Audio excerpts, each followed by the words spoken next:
മൊസാദിന്റെ secret തുർക്കി operation. ഹമാസിന്റെ പ്രധാനപ്പെട്ട തലവനെ തുർക്കിയുടെ തലസ്ഥാനമായ ഇസ്താംബുളിൽ തീർക്കാനുള്ള മൊസാദിന്റെ പദ്ധതിയെക്കുറിച്ചുള്ള വിവരങ്ങൾ പുറത്തു വരികയാണ്.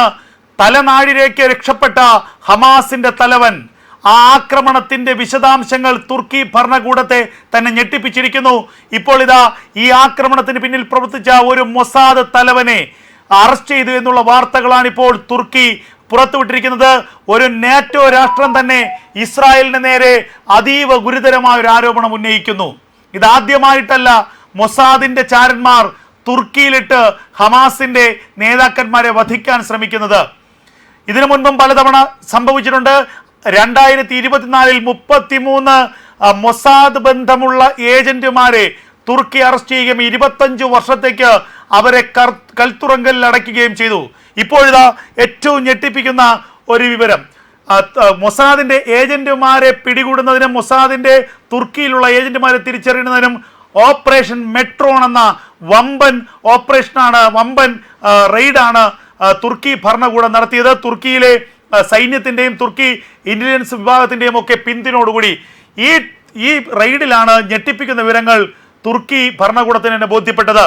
സെപ്റ്റംബർ മാസം 9 ഖത്തറിന്റെ തലസ്ഥാനമായ ദോഹയിലെ ഹമാസിന്റെ രാഷ്ട്രീയകാര്യ ഓഫീസിന് നേരെ നടന്ന ആക്രമണം ഹമാസിനെയും അറബ് രാജ്യങ്ങളെയും ഒരുപോലെ ഞെട്ടിച്ചതാണ്. ആ ആക്രമണത്തിന് പിന്നാലെ നിരവധി ഹമാസിന്റെ ടോപ്പ് ലെവൽ നേതാക്കന്മാർ രഹസ്യമായി തുർക്കിയിൽ അഭയം പ്രാപിച്ചിരിക്കുന്നു.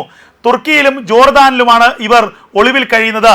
അത്തരത്തിൽ ഒളിവിൽ കഴിയുന്ന ഹമാസിന്റെ ഒരു പ്രധാനിയായ പോളിറ്റ് ബ്യൂറോ അംഗമാണ് സാഹദ് ജബാറിൻ നിലവിൽ ഹമാസിന്റെ സാമ്പത്തിക വിഭാഗത്തിന് തലവനാണ്.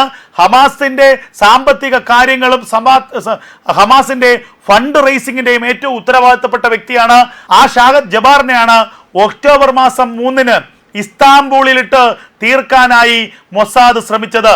അതിന് മൊസാദ് ഒരു ഏജന്റിനെ തിരഞ്ഞെടുക്കുകയായിരുന്നു. ആ ഏജന്റിന്റെ പേര് സെർക്കാൻ സിസക്. ചെറിയ ചെറിയ കുറ്റകൃത്യങ്ങളിലൊക്കെ തന്നെ പങ്കെടുത്തിരുന്ന ഈ സെർക്കാൻ സിസക്കിനെ ഒരു മജീദ് എന്ന ഇടനിലക്കാരൻ വഴി വിലക്കെടുക്കുകയാണ് മൊസാദ് ചെയ്യുന്നത്.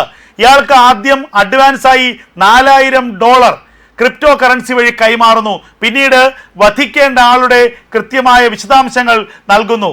ഈ വ്യക്തി സെർക്കാൻ സിസക് എന്ന ഈ വ്യക്തി ഈ കൊട്ടേഷൻ ഏറ്റെടുക്കുന്നു. അതിനുശേഷം ഈ പ്രധാനപ്പെട്ട ഹമാസ് നേതാവായ സാഹദ് ജബാറിനെ കൃത്യമായി തന്നെ ലൊക്കേറ്റ് ചെയ്യുന്നു.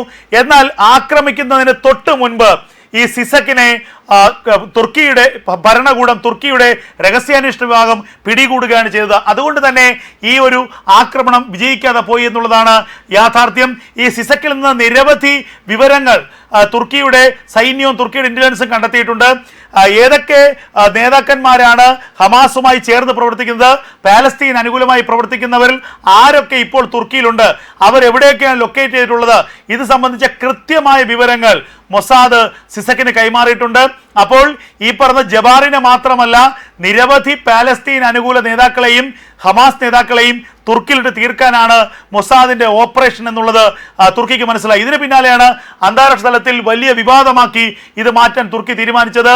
മൊസാദിന്റെ കൂട്ടക്കുരുതി, സ്വന്തം രാജ്യത്തിനുള്ളിൽ കയറി എല്ലാ തരത്തിലുമുള്ള നിയമങ്ങളെ കാറ്റിൽ പറത്തി മൊസാദ് നടത്തുന്ന കൂട്ടക്കുരുതിയുടെ ഏറ്റവും വലിയ ഉദാഹരണമാണിത് എന്ന് തുർക്കി പ്രധാനമന്ത്രി തന്നെ ഇപ്പോൾ വ്യക്തമാക്കിയിരിക്കുന്നു. സെപ്റ്റംബർ മാസം 9 ഖത്തറിന്റെ തലസ്ഥാനമായ ദോഹയിലെ ഹമാസിന്റെ രാഷ്ട്രീയകാര്യ ഓഫീസിന് നേരെ നടന്ന ആക്രമണം ഹമാസിനെയും അറബ് രാജ്യങ്ങളെയും ഒരുപോലെ ഞെട്ടിച്ചതാണ്.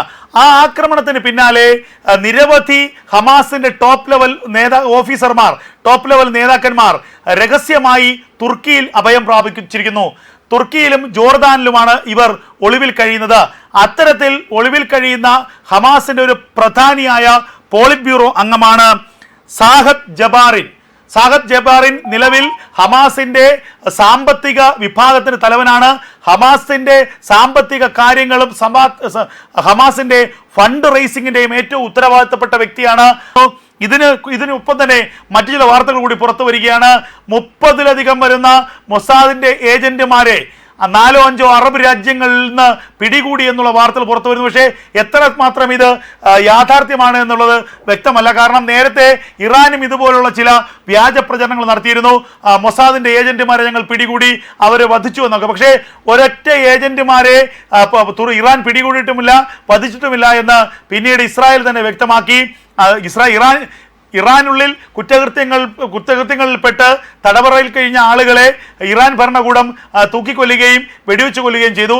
അതിനുശേഷം ഇതൊക്കെ മൊസാദിന്റെ ഏജന്റുമാരാണ് എന്നുള്ള ഒരു വ്യാജ പ്രതീതി സൃഷ്ടിക്കാനാണ് ശ്രമിച്ചതെന്നായിരുന്നു ഇസ്രായേലിന്റെ വാദം. എന്തായാലും ഒരു കാര്യം വ്യക്തമാണ്, ഒക്ടോബർ മാസം 12 വൈകുന്നേരത്തോടെ 6 മണിയോടുകൂടി ഗാസയിൽ നിന്നുള്ള ബന്ദികളെ മോചിപ്പിച്ചില്ലെങ്കിൽ മൊസാദ് ഹമാസ് നേതാക്കന്മാരുടെ തല ചിതറിക്കും. അതിനുവേണ്ടിയുള്ള എല്ലാ നീക്കങ്ങളും ആരംഭിച്ചിരിക്കുന്നു. ഹമാസിന്റെ ഒരൊറ്റ നേതാവ് ഭൂമുഖത്തുണ്ടാകില്ല, ഭൂമിയിൽ ജീവനോടുണ്ടാവില്ല. അത് ഖലീൽ അൽ ഹയ്യ ആയാലും ഖാലിദ് മിഷേൽ ആയാലും യാതൊരു വ്യത്യാസവുമില്ല. ഇപ്പോഴിതാ ജബാറിനെ, ഹമാസ് നേതൃത്വത്തിലെ 4ാമനാണ്. ആ ജബാറിനെ ഇസ്താംബൂളിട്ട് തീർക്കാനുള്ള മൊസാദിന്റെ വമ്പൻ പരിശ്രമമായിരുന്നു, വമ്പൻ ഓപ്പറേഷൻ ആയിരുന്നു. അത് അല്പത്തിന് അത് നിസ്സാരമായി പാളിപ്പോയി എന്നുള്ളതാണ് യഥാർത്ഥ കാര്യം. എന്തായാലും ഒക്ടോബർ 12 അത് ഹമാസിനെ സംബന്ധിച്ച് അതിനിർണായകമാണ്. ഇനി 24 മണിക്കൂർ മാത്രമേ സമയമുള്ളൂ. 24 മണിക്കൂറിനുള്ളിൽ ഗാസയിലെ മുഴുവൻ ബന്ദികളും മോചിപ്പിക്കപ്പെട്ടില്ലെങ്കിൽ അത് ഹമാസിനെ സംബന്ധിച്ച് അന്ത്യമാവുമെന്ന കാര്യത്തിൽ ഒരു തർക്കവുമില്ല. നമുക്കറിയാം, മൊസാദ് എന്ന രഹസ്യാന്വേഷണ വിഭാഗം ലോകത്തിലെ തന്നെ ഏറ്റവും ശക്തമായൊരു രഹസ്യാന്വേഷണ പോലീസാണ്. നിരവധി ഓപ്പറേഷൻസ് അവർ കാലങ്ങളായി നടത്തിയിട്ടുണ്ട്. നമുക്ക് ഏറ്റവും പ്രധാനപ്പെട്ട കാര്യം, ഹമാസിന്റെ തലവനായിരുന്ന ഇസ്മായിൽ ഹനിയ, ആ ഇസ്മായിൽ ഹനിയെ ഇറാന്റെ തലസ്ഥാനമായ ടെഹ്റാനിലിട്ട് തീർത്ത ആ ആക്രമണം, ഇറാന്റെ അതിഥിയായി എത്തുകയും ഇറാന്റെ പ്രസിഡന്റിന്റെ കൊട്ടാരത്തിന് തൊട്ടടുത്ത അതീവ സുരക്ഷാ സംവിധാനത്തിൽ കഴിയുകയും ചെയ്ത ഇസ്മായിൽ ഹനിയെ രാത്രി ആരുമറിയാതെ മുറിയിലിട്ട് തീർക്കുകയായിരുന്നു മൊസാദിന്റെ ഏജന്റുമാർ. അപ്പോൾ മൊസാദിന്റെ ഏജന്റുമാർ ഒരു കാര്യം തീരുമാനിച്ചാൽ അത് നടക്കും. സെപ്റ്റംബർ മാസം 8 ദോഹയിലേക്ക് നടത്തിയ ആക്രമണം, ആ ആക്രമണത്തിൽ ലക്ഷ്യമിട്ടിരുന്നത് ഖലീൽ അൽ ഹയ്യയും ഖാലിദ് മിഷേലിനെയുമായിരുന്നു. എന്നാൽ തലനാഴികയ്ക്ക് ഹയ്യ രക്ഷപ്പെട്ടു. ഹയ്യയുടെ 3ാമത്തെ പുത്രൻ ആ ആക്രമണത്തിൽ വധിക്കപ്പെടുകയും ചെയ്തു. അതിനുശേഷം ഏറ്റവും പ്രധാനപ്പെട്ട ഒരു ഓപ്പറേഷനാണ് ഒക്ടോബർ മാസം 3 മൊസാദ് ശ്രമിച്ചത്, ജബാറിനെ വധിക്കാൻ. പക്ഷേ ജബാറിൻ രക്ഷപ്പെടുകയായിരുന്നു. എന്നാൽ മൊസാദിന്റെ ഏജന്റുമാർ ഇപ്പോഴും മരണ വാറണ്ടുമായി ഹമാസ് നേതൃത്വത്തിന് പുറകെയുണ്ട്. ഹമാസിന്റെ നേതാക്കന്മാരെ കൃത്യമായി തന്നെ അവർ ലൊക്കേറ്റ് ചെയ്തിട്ടുണ്ട്. ലോകത്തിന്റെ ഏത് കോണിലായിരുന്നാലും ഹമാസ് നേതാക്കന്മാരെ തീർക്കുമെന്ന് തന്നെയാണ് മൊസാദിന്റെ വെല്ലുവിളി.